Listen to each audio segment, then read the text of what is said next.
नमस्कार, स्वागत है आप सभी का। आप देख रहे हैं एनएमएफ न्यूज। आपके साथ मैं हूं नमता चौधरी और जिक्र करने जा रहे हैं आजम खान का।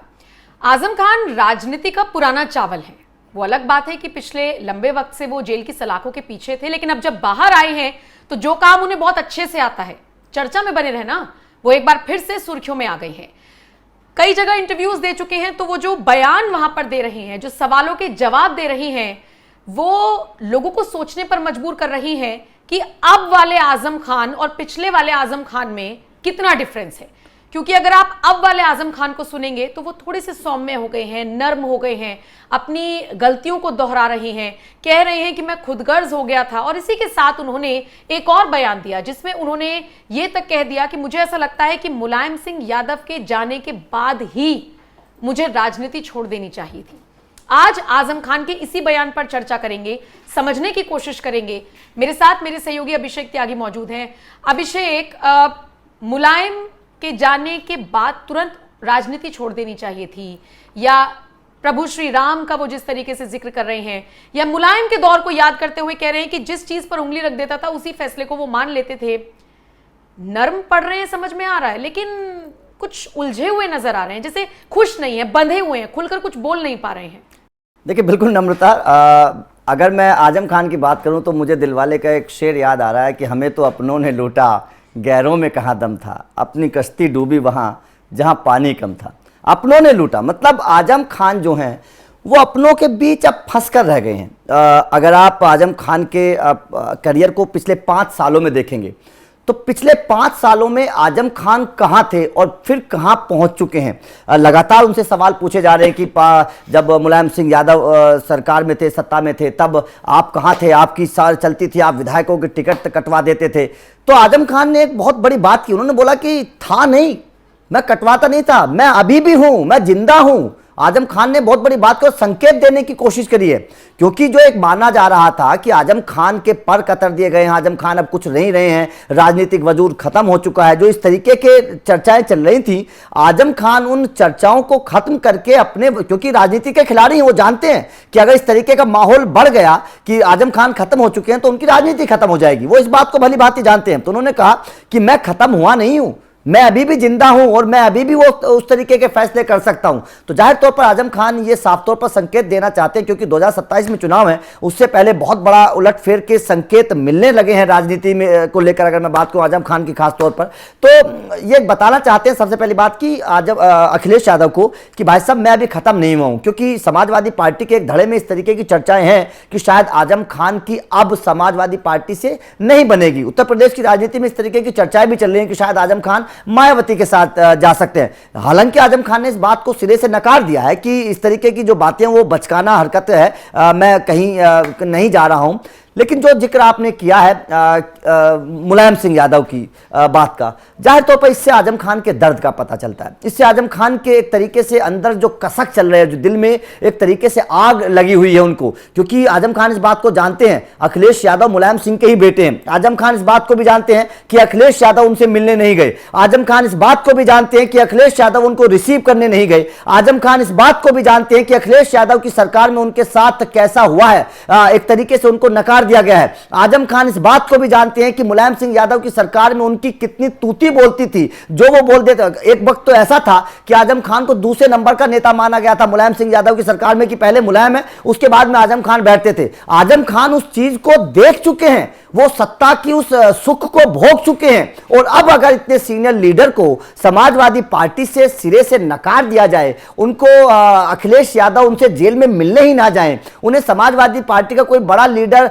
रिसीव करने ना जाए, तो उनके दिल पर क्या गुजरेगी, इस बात का अंदाजा आप साफ तौर पर लगा सकते हैं। और देखिए, अखिलेश यादव की भी राजनीति को अगर आप पिछले कुछ सालों में देखेंगे, पिछले 3-4-5 सालों की राजनीति को अगर देखेंगे, तो अखिलेश यादव ने मुस्लिम बड़े नेताओं को, जो पहले हुआ करते थे, जो उनके पिताजी के वक्त में हुआ करते थे, उन बड़े मुस्लिम नेताओं से थोड़ा सा किनारा किया है, थोड़ा सा अपनी राजनीति को बदलने की कोशिश कर रहे हैं। अखिलेश यादव थोड़ा सा हिंदुत्व की तरफ खिसकने की कोशिश कर रहे हैं। वो जानते हैं कि अगर प्रो मुस्लिम कृत्रिम राजनीति वो करेंगे तो अब वो बात चलने वाली उत्तर प्रदेश में नहीं है। ये बात अखिलेश यादव भली भांति जानते हैं। मुलायम सिंह यादव की राजनीति में और अखिलेश यादव की राजनीति में यही एक मुझे बड़ा फर्क नजर आता है। मुलायम सिंह यादव जो थे वो खुलकर बोलते थे मुस्लिमों के लिए। अखिलेश यादव पिछले 3-4 सालों में खुलकर मुस्लिमों के लिए बोलने से बच रहे हैं। ये आपने देखा होगा। वो थोड़ा सा प्रो हिंदुओं की तरफ आना चाहते हैं कि थोड़ा सा हिंदू भी अगर उनको मिल जाए, क्योंकि माहौल अब ऐसा बन चुका है योगी आदित्यनाथ के लिए कि हिंदू जो है वो खुलकर योगी आदित्यनाथ का सपोर्ट करता है, क्योंकि वो हिंदुत्व की बात करते हैं।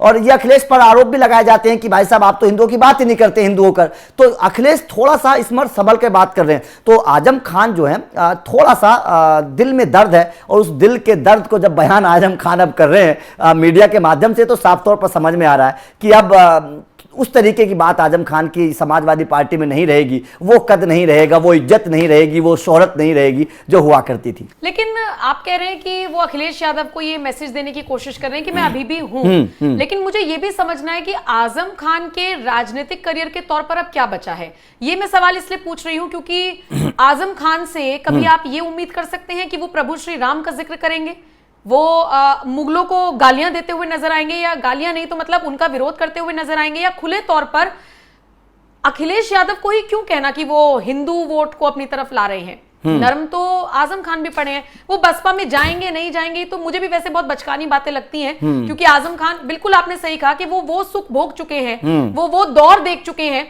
उनके कहने से मतलब चीजें हिलती थी, चीजें बदलती थी। सेकंड नंबर के नेता, चाहे फिर खोई हुई भैंसें और वो सब हम सब लोग जानते हैं, उसको दोहराने की जरूरत नहीं है। लेकिन वो शायद ये भी जानते हैं कि अखिलेश यादव बहुत कुछ कर सकते होंगे, लेकिन नहीं किया होगा। खुलकर अखिलेश का विरोध भी नहीं कर सकते हैं, लेकिन समर्थन भी करने से बच रहे हैं। तो इस नेता के लिए बचा क्या है? देखिए बिल्कुल बहुत अच्छी बात है। और देखिए अगर मैं बात करूं आजम खान के राजनीतिक करियर में क्या बचा है, मुझे ऐसा लगता है कि आजम खान का कुछ अपना तो नहीं बचा।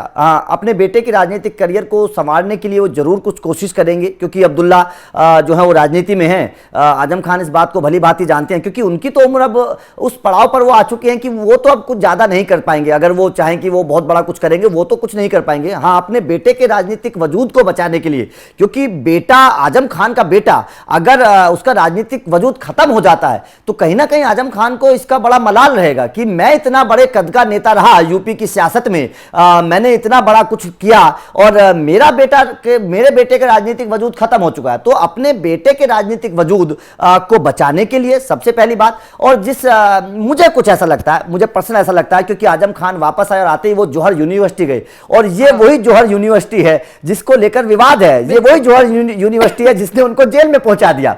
तो मुझे ऐसा लगता है कि उनका एक सपना यह भी है कि जौहर यूनिवर्सिटी जो है विवादों से बाहर रहकर, और जो उनका सपना था इसको चलाने का सही तरीके से, शायद उसको चलाने की भी अब उनकी एक मंशा है। और मुझे ऐसा लगता है कि शायद सरकार के इच्छा के बिना ये काम होगा नहीं, इसलिए भगवान प्रभु श्री राम का नाम उनकी जुबान पर है। वो इस बात को भली भांति जानते हैं कि प्रभु श्री राम ही पार लगाएंगे। अगर प्रभु श्री राम का नाम उनकी जुबान पर रहेगा तो सरकार भी थोड़ा सा नरम रहेगी, जनता भी नरम रहेगी, और उन पर सवाल उठाने वाले लोग भी नरम रहेंगे। आजम खान भली बातें जानते हैं कि प्रभु श्री राम के नाम में कितनी ताकत है, इसीलिए वो नाम भी जपते हुए नजर आ रहे हैं कि पता नहीं कहां से कुछ अच्छी खुशखबरी भगवान श्री राम का नाम। नई चीजों पे बात नहीं कर रहे हैं, वो पुरानी चीजों पर बात कर रहे हैं, क्योंकि पिछले 5 साल में तो उनके साथ जो कुछ भी हुआ वो जेल के अंदर ही हुआ। बिल्कुल, बाहर तो उनकी राजनीति से इर्द गिर्द कुछ भी जुड़ा हुआ नहीं है, इसीलिए वो पुराने दौर को याद कर रहे हैं, नए लोगों को इशारा दे रहे हैं। जैसे कह रहे हैं कि मैं तो पहले भी पार्टी से निकला नहीं था, मुझे तो निकाला गया था, मजबूरी में